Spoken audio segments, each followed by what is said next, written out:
Who's going for coffee?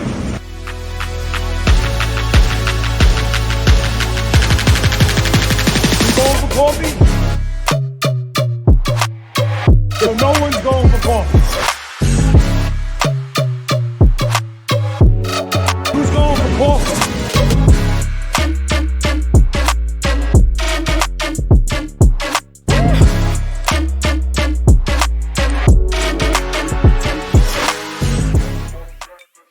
All right, everybody, welcome back to Who's Going for Coffee. Today I got my good buddy here, Matt Cologne. How are you, Matt? I'm doing good, Richie. How are you? I'm doing well. You know, time flies real fast. Oh, yes, it does. You got 10 years in this business now? It's gonna be 10 years now for me. It's Yeah, unbelievable, man. that is unbelievable. That is Time flies. That is a quick 10 years.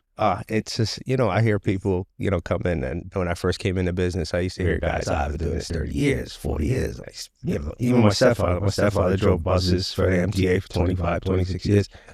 And I just tell myself, like, man, how do these guys, they hold on for so long? And it's just like, but then you come in, you work, and it's just like, oh my God, 10 years already has passed. So yeah, I'm grateful, but I'm happy. You know, I just realized that the other day I was looking some stuff up and, looking up for guys that we want to invite down. And, you were one of the first people that I wanted to come down. We want to focus on our members, right? This ain't just the guys upstairs. This is our members out there, but our success stories, right? And you're the poster child when it comes to, right? So I was looking you up, looking for your phone number, and then, Danny said he'd reach out to you, and I'm like, this kid's been here 10 years. I can't believe it. It's like, 10 years, yeah. Holy smokes. And, I from a distance followed you, right? Like where you were at, working over in, 270 and passing the test and just doing awesome, man. Yeah. I gotta say, I'm really proud of you. Thank you. I really am. It means a lot to hear that from you. Yeah, it really, and a lot of people have said the same thing. I've spoken to people that you've worked with, right? And they're like, nah, Matt is just get the job done, does whatever needs to be done. There's never an issue. And it's, when you try and, help somebody get into this business, that's all you ask for. Ask for nothing else other than just do the right thing. That's all. And you've exceeded that. But, one of the things in these shows is we like to talk about how they got into the trade, right? And listen, I love your story, so I'm gonna let you tell it. I'm probably gonna chime in with a couple of things, but let's go back to that. Let's go back to that day, bro. Okay, all right. So I've been in 10 years now. I used to attend a high school called Bronx Design and Construction Academy. We did pretty much all construction trades. We did architectural drafting as like an art class. We did electrical, carpentry, HVAC, plumbing. So we had all that. And that's in the Bronx. That's in the Bronx. Where was that in the Bronx? It shared the campus with Alfred E. Smith. Okay. They had also automotive. It's right there in South Bronx. Gotcha. Right by Lincoln Hospital, right off of 3rd Avenue. It's a pretty rough neighborhood, but it's a decent school. Yeah. So I attended a vocational school, a free vocational high school. It was a new school at the time. And, I went through the courses, and by the time I got to a senior, I had started to major in electrical in my sophomore year, I picked. I was really good, like with the residential electrical. I mean, my teacher kind of, saw like I had some talent. I was very interested in it. I liked doing it, kept me busy. So he's like, what about motor controls? Let's start trying to train you on like motors and motor controls and starters, NEMA starters, IEC starters. So single phase, 3-phase motors, whatever. So, I tried it out, and then he got me signed up in this competition called Skills USA. So I used to compete on a national and state level. And so I competed 2 years in a row. I competed in 2014 and 2015, and I won both state level, and I went up to national. First year I did Kansas City. The second year I did Missouri. I placed like 10th or 12th or whatever on the national level. But, I was always interested in motors, and, so the path, like for me back then, they were getting a lot of guys into like Local 3, the electrical union. So that's what I was looking at. And then we had a career coordinator. His name was Mr. Hux. And, he was kind of in charge of just worrying about guys who didn't want to go to college, but wanted to get into the field. That was like the high school. They were focused on trying to get either, if you wanted to go to college and try to pursue like an engineering or an architecture degree, you can go to college. If you want to go into the field, let's start trying to work you to get into the field by the time you graduate high school. So he helped place you into colleges, like what would fit for you Yeah, if you so wanted they to go would, into they would, college? yeah, they would like, if you wanted to sign up for college, they would help people like start the SAT process, Right. for those guys who wanted to do that, Yeah. So the whole school pretty much knew I was solid and trade guy. I was not, into school. It really wasn't for me, my thing. So at an early age, you knew the trades was the place for you. I knew that working with my hands was somehow, I just knew that I didn't have the ability to sit for years and years through school. It's just, Right. I knew it wasn't for me. I kind of knew it at an early age. So, I was interested in, the unions and construction. I mean, our senior year, we were taking the MTA electrical helper test. We were taking every state test you could think of. I mean, we were taking them for trades. And so, so one day he comes in, he's like, listen, we got a guest speaker coming in, from the union. And they didn't want to tell me what union it was exactly because they knew I was interested in motors and elevators. And so he's like, we got a guest speaker coming in. He didn't want to tell me who it was. And then finally the day comes and they're like, hey, we got a speaker from local and elevator constructors coming in. And I mean, my jaw dropped. I was like, what? What do you mean? And they're like, yeah, we have somebody coming in. We work something out. So I was like, okay, well, let's see what at that point, I hadn't heard anything about Local 1. Like, oh yeah, all I heard about was like Local 3. I knew what starting pay was. I knew what journeyman's made. I mean, I knew what benefits were. I knew everything. I knew nothing about Local 1 until you came in that day. And then, you came in and you started giving your speech on what the Elevator Constructors Union was, what you guys did. And I was sold. I was like, this is where I gotta go. It's like, this is it for me. And, at that time, I was training to go to nationals for my second competition. So we had like an electrical shop class and I had like a little private, I don't know if you remember, I had a little private shop room back in the corner. And I had simulated, a car wash. And it was, a bunch of three-phase motors, wire them up or wide out to low voltage, high voltage or whatever. And it would simulate a car wash. Car would go through, lights would flicker, soap would dispense. It was just a simulation. So, you gave that speech. And I remember I had that board in the back of the classroom. And as you're there, you're finished with your speech. My instructor, my electrical instructor comes up right behind me. And he's like, hey, man, listen. And he's like, you will be an idiot if you do not go up to this guy and talk to him. And I was like, what do I say? I mean, and he's like, just tell him your name and tell him what you do. Tell him you train for motors, and yada, yada. I was like, no. He's like, I'm telling you right now, you cannot let that opportunity walk out of the door. He's like, even if it doesn't go anywhere, just talk to him. And I was like, all right. And so, I took it upon myself and I stepped to you and I said, how you doing, Richie? My name is Matt Cologne. This is what I do here. And then I took you to the back, I showed you the board. And then you were like, what are you doing after high school, kid? And I was like, I don't know, man. And then you were like, give me a call. And I remember you gave me your card. And, I didn't think anything of it. I was like, okay, he gave me his card. It must be a good thing. And then you left. And I gave my instructor, I was like, look, he gave me his information. And he's like, you better harass that man every day of the week until you're in there. I was like, no, man, I can't do that. He's like, I'm telling you, you need to harass him. He's like, I've been teaching for 20 years. He's like, an opportunity like that does not just come by. He's like, you need to take it and stay on it. And I didn't have really anything going for me at that time. I mean, I was just, I was working at McDonald's. You had a lot of jobs, right? Because I remember when you gave us the resume, we took it back. You had a lot of. I did a lot. You were a working kid, man. Yeah, I was a working kid. I mean, I worked all throughout high school. I worked at McDonald's, any shift you could think of. I did crew training. I did managing, all the way up until I pretty much graduated. I left there. I went to started working, for a electrical company. I started working for a food produce company, and it was called Baldor in the Bronx, and they had like a maintenance section.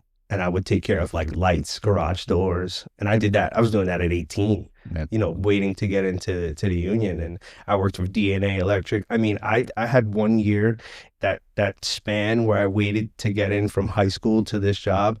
I think I worked like 12 jobs. And that was just me just trying to just strive to do better, just try to make some more money. You know, I had a young son at the time, and, you know, I had a lot of strive, and it was just, I had places to go. I had a kid to feed at that time. You know, my living situation wasn't the greatest at that point in time. You know, so I had strive. Like, I needed things to get done. I needed things for me. I needed to live, right? And so that was where all of this like came from. And, you know, I'm very glad that, you know, I mean, you know, I'm here now, you know, so it worked out for me, you know. Well, listen, I'm going to tell you, you're not the only one that's glad. We're glad, right? When we go out, listen, it's no joke. When we go to these events, it's a talent-seeking mission for us. Listen, we're obligated, you know, the guys that run the school here, obligated to do these outreach events, to go out. And I got to tell you, I don't do it to just check a box that we can hand to the state and say, oh yeah, we did outreach. I took it serious, you know. It's a talent seeking mission, and you never know when you're going to find that talent. You just never know. You can go and say, man, this school's the greatest, and go there, and, you know, nobody jumped off the page, and you can go somewhere not expecting anything, you know. And I remember that vividly, you know, more because you and how you turned out, but I remember Eugene Hux, that's the guy, Hux, sent me an email and just invited me to come up to the school. And there was we didn't have a recruitment going on. We had nothing going on. I'm like, yeah, you know what? I'll go up there. No problem. And, you know, you tell the story pretty accurately. I remember going up and talking to like 15 to 20 guys, and yeah, I'm getting ready to go. And you grab me to go in the back. I'm like, man, I don't know. I'm getting taken into the back room. I don't know what's going to happen here. But you showed me one of those projects that you were working on, right? And talked a little bit. I kind of remember that it was a garage door opener. It might have been. Yeah, it was something of that. Yeah. You know, and it was motors, it was switches, it was, you know, lights, relays, and it was whatever. And I'm like, wow, yeah, that's pretty cool. And you gave me a resume, we spoke. Here's what I'm going to tell you, and I never told you this before, is that when I got back to this office, I went upstairs to our day secretary, Dennis O'Neill, and I gave him your resume. I'm like, we got to wait for this kid to get out of high school, but this is what we need here. This is the type of guy. He's a young kid. He's a working kid, and he needs a break. And this is what we need here. So it took time. Yeah, it did. Right? Because you weren't ready at that point. You had graduated high school. Yeah, I hadn't graduated high school. And the benefit to you was that you also did construction skills, which provided that direct entry. You know, without that, you may have had to wait for a recruitment. Yeah. And then who knows? Recruitment sometimes are, you know, our crapshoot, right? But, you know, the fact that you were construction skills. And we just, you know, we sat on that resume. I mean, I remember like January. I met you in like, I think it was like March or April. Yeah. The school year ended that June. It was like January when the construction skills applications came around. And, you know, you had to write an essay. And it was, and one of the reasons that they accept you is part of the essay that you write. You know, and my essay was strictly, you know, that I wanted to be, you know, in the trade. I wanted to be in the trade, and I wanted to really soak up everything that this had to offer. And I felt like this was for me. And, you know, when I got the acceptance to construction skills, I was like, you know, some people really doesn't know what that means, but to me, I knew. You knew it was a path to the trades. I knew it was a path somewhere. Yeah. I knew it was a path somewhere for me. And for me, it was just like, okay, I don't know exactly where I'm going. You know, I know where I want to be, but I'm going somewhere. Yeah. And whether it's I'm going through this door or I'm going through that door, and whether I go through the wrong door and I have to turn around and maybe find another way, I'm going somewhere. Yeah. And I got to find my way, and I got to find my way there now. And that was, I mean, I had so much strive back then, you know. I still have it now, but when, you know, a young kid, I think I overly worried about, like, you know, what am I going to turn out to be? What am I going to do? You know, I didn't have any family that was in the business. I didn't have any family that did construction like that. I didn't really, you know, my mother was accountant for years. Like, I didn't really have uncles that did this stuff. I didn't have anything really. So it was just like, I got to find my way here, you know, and try to, you know, make something. And when I found this business, you know, when I first came in, I was like, man, this is golden.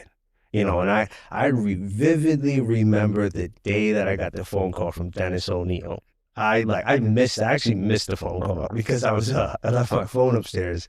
I was living in the Bronx at that time. I was moving my car for alternate side parking, Right. and I left my phone upstairs. And I came running upstairs, and I see a missed call, and I'm like, how's this? And I read the voicemail.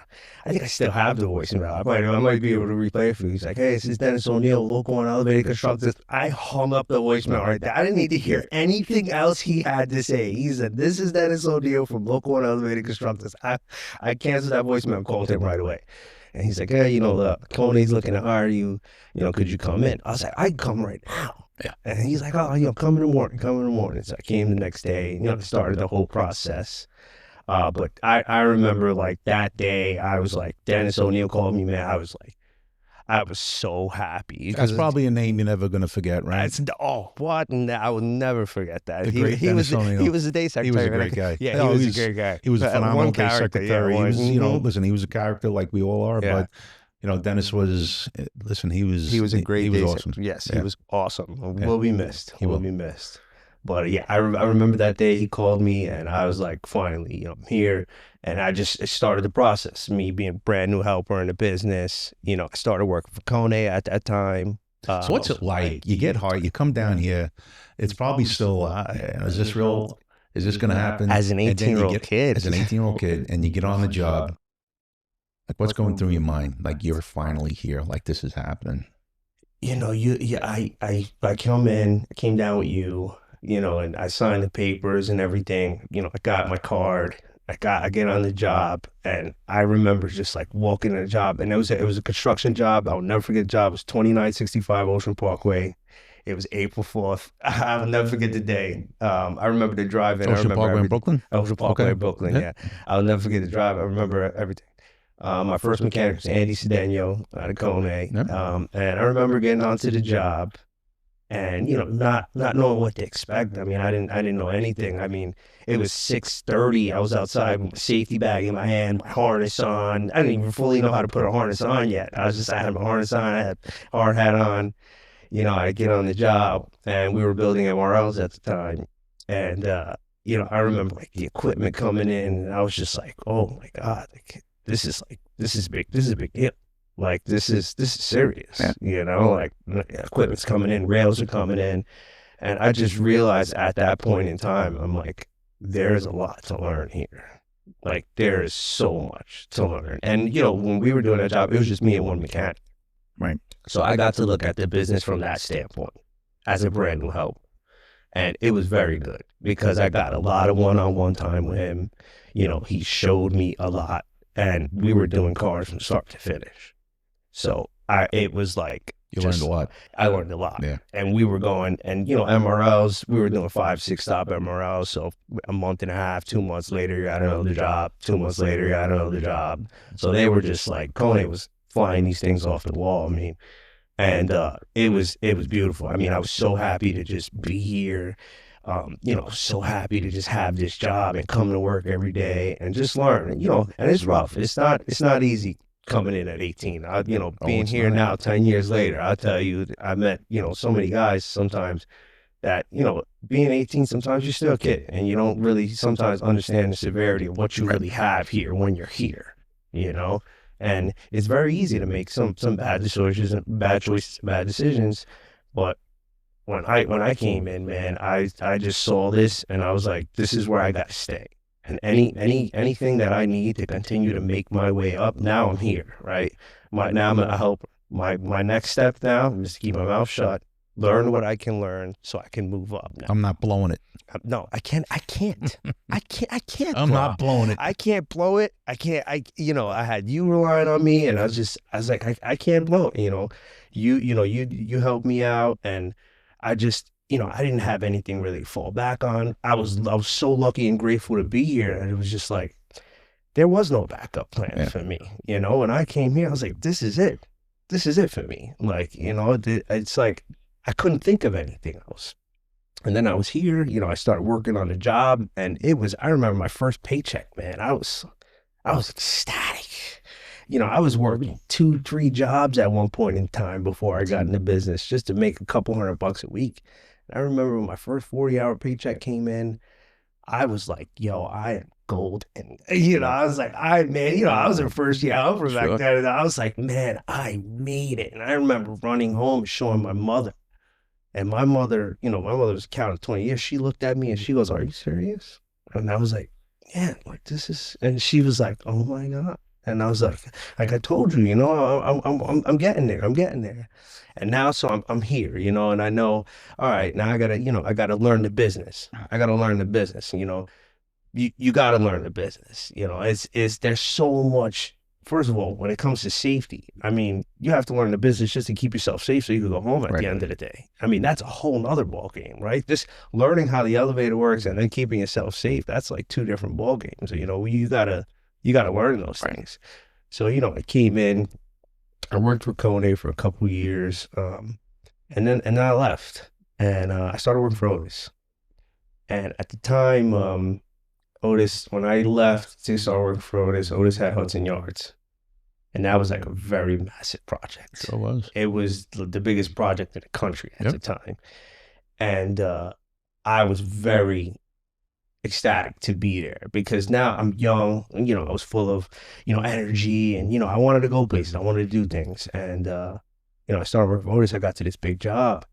It was a whole nother ballgame. When you're on at one point in time, It's I was not 6-story MRLs It's not anymore, a 6-story MRL with one mechanic. Now you're on the job with 40, 50 dudes. And then all the other trades that would And then you got all the other trades that are there. And it's just one big, massive, like, it's a huge construction site. And it's just like so many things going on at once. It's like so fast paced. It's like, it's a rough environment to almost kind of like get into and get used to. I remember like the hoist, you got to take the hoist up to like 45. I'm like, oh my God, what did I get myself into? I was building MRLs. The whole elevator came in the back of the truck. And now it's like, you're getting bundles of rails by the day over here. And it was just like, man, this is like, okay, this is big.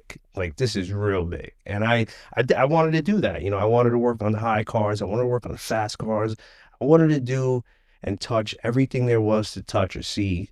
I didn't want to sell. I was not selling myself short when it came to anything. No. When it came to anything. And, when I saw Otis had Hudson Yards, I was like so happy to just be a part of that project. And I just learned every day. My job was to come in and learn something more than I did the day before, or get yelled at just a little bit less than the day before, just try to fix those simple mistakes. And, embrace being a helper. Helps your, your learning curve. And, and you take it in every day. You come in and, it's a wonderful thing to just have, right? This is a wonderful job to just have, period. To just come in every day, the camaraderie with the men, that you have. I mean, some of these guys I work with are family to me, and it's like, it's a beautiful, very beautiful thing to have. It is. Listen, go back to that. I want to go back to that first paycheck, right? So you show your mother, I'm sure she's just like out of her mind, but how about your buddies? I was never, I never was, listen, not in a bragging way, but I know the type of person you are to try and help them as well. Like, you go through the school and, these kids are trying to find their way. Right. I know you go back to that school and try and help them out. So to be able to go back, it's got to be, inspirational to them to say, hey, wait a second, if Matt can do it, I can do it, right? To be able to go back and say, this isn't TV, man. This is real life. This is real life. I mean, so like being in that high school back then, I had guys from Local 3 come back and they waved their pay stubs. And that's when I knew, like, okay, this is real. I could learn something here. When I remember coming into the union and then I made my first paycheck, I was like, man, this is great. And, a lot of my friends at the time, like I had a lot of good friends and stuff like that, but, I was that young 18-year-old kid that was striving. At a certain point in time, I had learned in my life that I couldn't play any more games. I played enough games. I got enough trouble at a young age, and I couldn't play that anymore. And so at 18, I was like on go mode. And, when I was sitting there working, my friends some of them were partying, some of them were hanging out, and that was fine. That was cool. But when I came and I got into this business and I started making, good money at a young age, you know, your friends start to really turn their heads, and then they're like, okay, what do you got here? Like, what are you doing? Yeah. You know, and I actually have a friend that I went to high school with that he's in a business now. He works for UBS. And, you know, he was one of them. You know, he was one of them. He's like, I'm going to go to college. You know, we sat in trade class together. He's like, you know, one of them, I'm going to go to college, yada, yada. And I'm like, yeah, man, you know, we stood friends, did his thing. You know, college didn't work out for him, you know, and he started, you know, I was like, oh, man, you know, what do you think about elevators?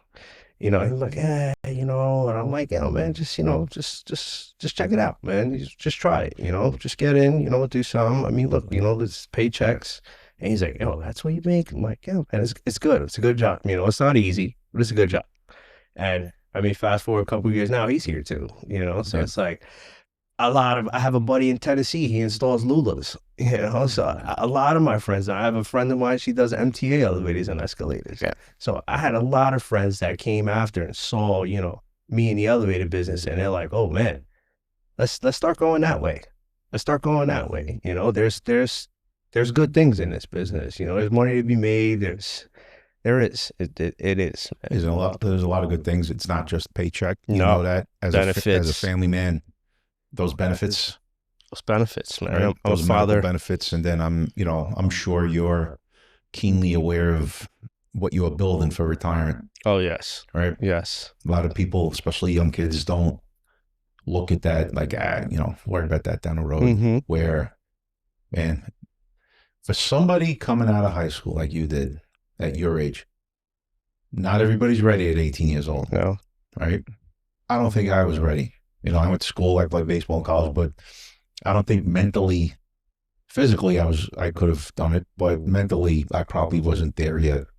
You know, where some guys like yourself are. And when you're able to exit high school at 18 years of age and get into the trades for what the trades have to offer, I'm telling you right now, bro, I'm not telling you something you don't know. You got it going on, brother.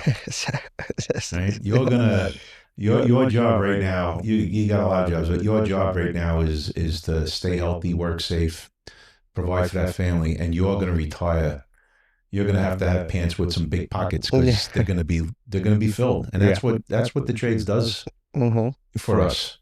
You know, I see what I have. You know, I got a couple years to go, but looking at somebody like yourself coming in out of high school, holy mackerel, man! You got it. It's such a good start. I mean, in 18 is like you said. You know, some people are not mentally ready. Some people are not physically ready. I mean, there's a lot of guys you tell them, you know, 28 is a good age to start getting it, and you know, you're a little bit more mature by then.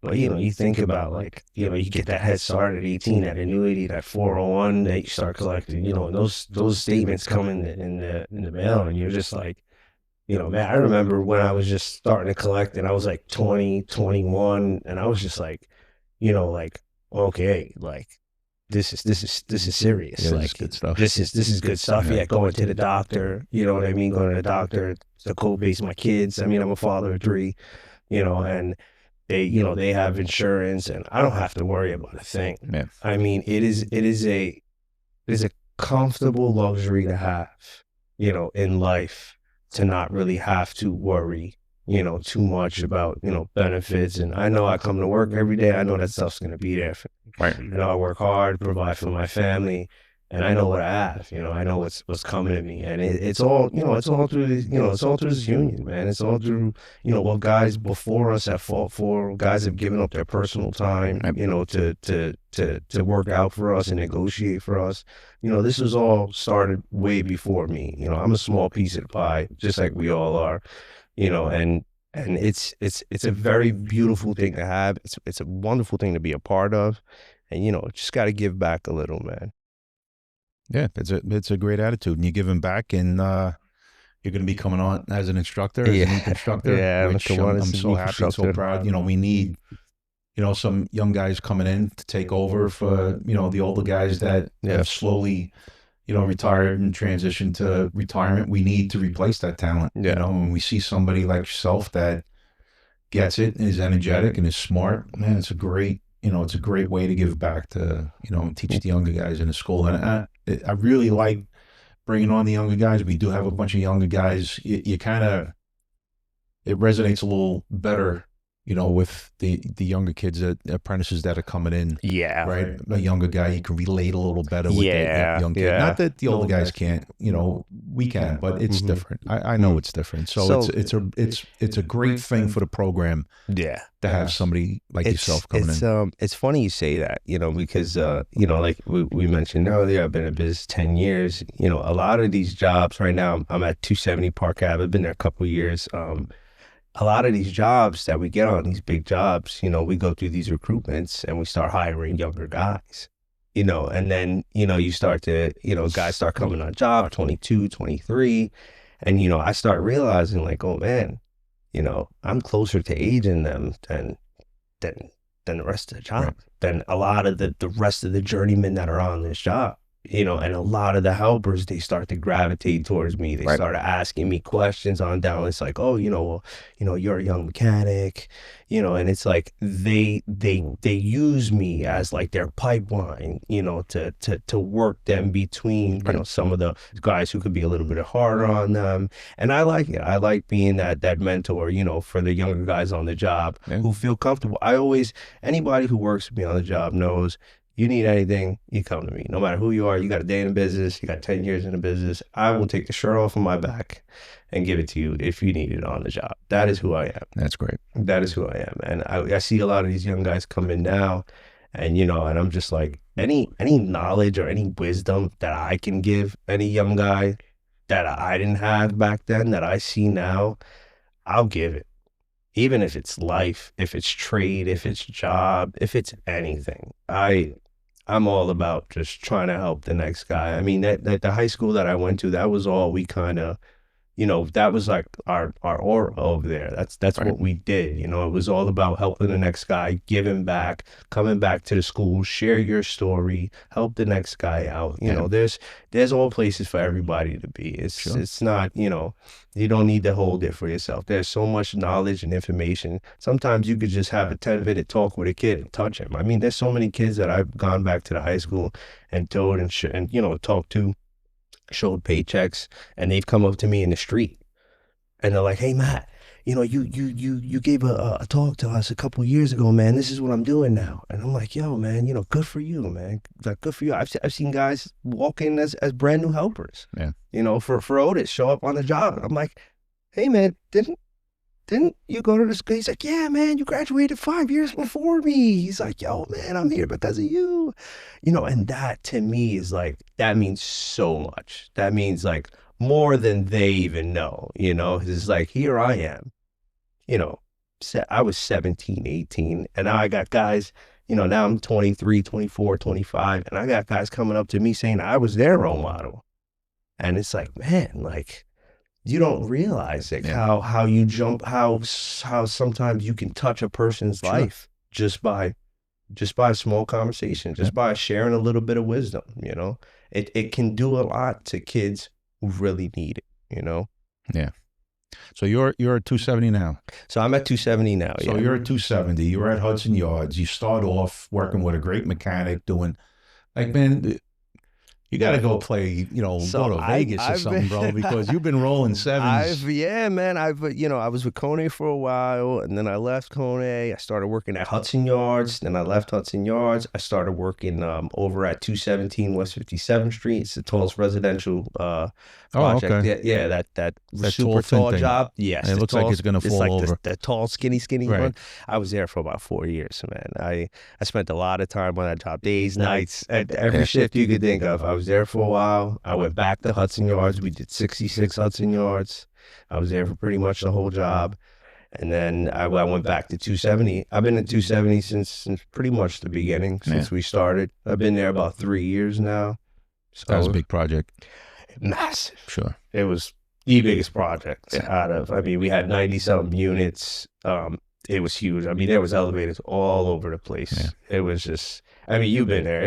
It's a massive building. It is. It's beautiful though. It's now they're finishing it. It looks wonderful. It's a very beautiful building. Amazing thing there is that's a building they took down. Like, yeah. hey, you're gonna run out of room in Manhattan building buildings. They're like, nah, we'll just start taking buildings down that we built 50 years ago. It's so funny you say it because I was just at I left 270 in January. I went to another job for just a couple of months to help out, and same thing there, 525th Ave. They tore that building down. They're building up. I'm just like, man, we're just demoing buildings in Manhattan and just building right over them.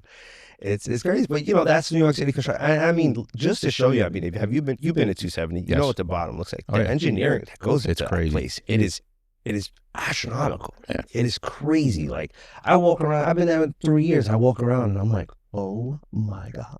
And then you think back, it's like this is all New York City trades, baby. Yep. This is all New York City trades. None of this happens without us. That's right. None of it. And they all those trades working together to build that. Together, everybody working together to the local 40 guys to the interior designers. Yep. I mean, everybody in between, all throughout in front. It's wonderful to see just what New York City construction offers. I mean, it's the buildings that we built. I mean, at 66 Hudson, we did the Sky Build. That was a new product that Otis was putting in. Dennis was there for a big part of that. Yep. Where they had you work on the elevator, and the elevator would service people below you, and had like a temporary deck. That was crazy to think in elevator engineering, we're doing that. Yeah. You're working on the elevator and you're servicing people at the same time. I mean, 55, they did the twin system. Right. Like, it's crazy to think what we've achieved here as a local, as members. It's a wonderful thing, man. It's all about the training, the safety, everything that this union has offered that made it happen, too. Yeah. Now you're going to be a big part of the training. It's great, man. Yeah. Listen, so you got 3 kids, married. Yep. And you bought a house. Yes, I over did. in Jersey. Yep. You just keep winning, man. Yeah. Thank you. Keep winning. Yeah, man. I'm so grateful, man. This all, home, everything that I have, being a young kid at one point in time, I used to say to myself, I want to be a homeowner, I want to be a dad. I want to have, I used to see guys, they had, decent cars and nice homes. I'd be like, man, whatever that guy's doing, he's doing something right. It's like, that's nice. That's what I want to have. I'm talking young age, 8, 9, it's like, you realize the things and, without those, you got to work for everything now. Right. It's just how life is. And I'm so grateful that, I got here and this union was, had the ability to provide me with those things for my family, for me, for myself. I mean, it really took me out of, a whole other lifestyle living. I'm from the South Bronx. I grew up without a father, so it was, growing up wasn't, the prettiest, we didn't have, summer vacations all the time, Right. And I'm just happy that, I'm here and I could do those things for my kids and provide them a life that, that really I couldn't have. And that's all I really strive for, man, every day is to just continue to just be a great dad, be a great union member, and just be a great husband, and just try to continue to provide for my family. And, that's my legacy when I live here. Well, listen, you're doing it. And I've told your story many times. It's a great story, but the one thing that I say is this kid got an opportunity, came out of freaking nowhere, right? Just a bolt of lightning out of the sky for both of us. I go up there, unassuming outreach day, not expecting much, and you just never know, when you grabbed me and I came back and I said to Dennis, I think we got to get this kid an opportunity that day that I left, right? And you ultimately got that opportunity and you ran with it, bro. And what I'll tell you is that as the guy that was running the school, I never had to ask you to do something twice. Never had to, say, hey, Matt, man, you got to tighten it up. Never. Yeah. Never once. Yep. Right? You just came in and you just did what you needed to do. Right? And you had that mentality, I ain't blowing this. I can't. I couldn't. You came in, you knocked it out of the park with school. Any of those stupid little things that you had to do with school that, some people might see as an annoyance were just like nothing for you. Passing the test and, becoming a mechanic and, just your reputation, on the job. Listen, I want to thank you for what you did for us, right? We provide an opportunity for you, and that's what it's all about, you know. And so the next time we go to that school, or the next time we're like, man, we're gonna find another Matt today, you know. So I appreciate what you've done for us, man. You've made. Listen, we're a small local, Yeah. of 3,000 members, so everybody has a piece of this thing. Everybody has an impact. Everybody. From the kid that got hired yesterday to somebody that's been around 40 years. Tony D'Alessandro on the show yesterday, 41 years in the business, right? They all have an impact. Some a little more than others. Yeah. And you came in here and you killed it, man. Yeah. I don't want to say that you exceeded expectations. I don't want to say that because that's selling you short. Yeah. Right. But you killed it, man. And I'm proud of you. You know, we didn't know each other. We never met. Yeah, you know, I think back to that day every day. I mean, I think that you know, the day I passed my test was a very emotional day for me. I mean, you know, just because, you know, passing that test, I mean, you realize what door opens up for you now, and you're just like, you know, I spent my years, past 4 years as a helper here. Now I'm a journeyman. You know, you see that pay raise, and you see, you know, and you're just like, oh man, and you're like, you know, I've worked so hard for this. You know, and I, you know, I think back and I'm just like, you know, like it was such a beautiful thing to go through, you know, just even the lows, the highs, right? And then, you know, getting through the apprenticeship. And I to this day, man, I think about like, I don't know where I would be or what I would do, you know, if I didn't have this local in my life, you know, and if I didn't go up and, you know, speak to you, and you didn't have some kind of faith in me that day. And I just, you know, it's like it plays over and over in my head sometimes, and it's like almost like a guilty feeling, you know, and I shouldn't, but you know, it's just crazy to me to think that one conversation that we had, I mean, like you said, we didn't know each other from a hole in the wall. Yep. You know, and I you know, I took it upon myself to go up to you and talk to you, and I was like, this is my only opportunity. It's my only chance. This is all I got. You know, and you helped me out.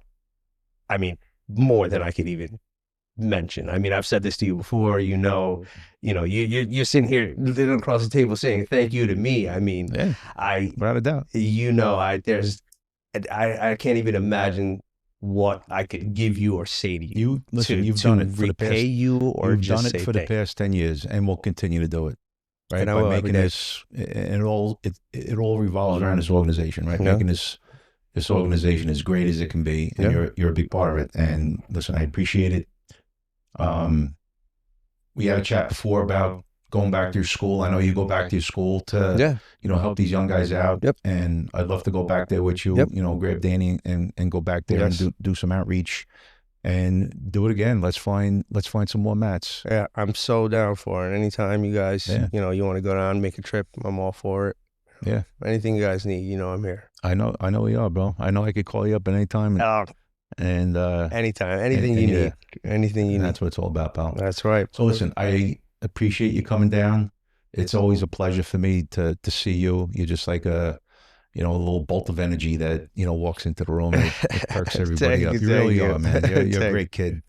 And I'm so glad it all worked out. It worked out not for you. It worked out for both of us. It really did. And the organization benefited from it. So thank you. I appreciate it.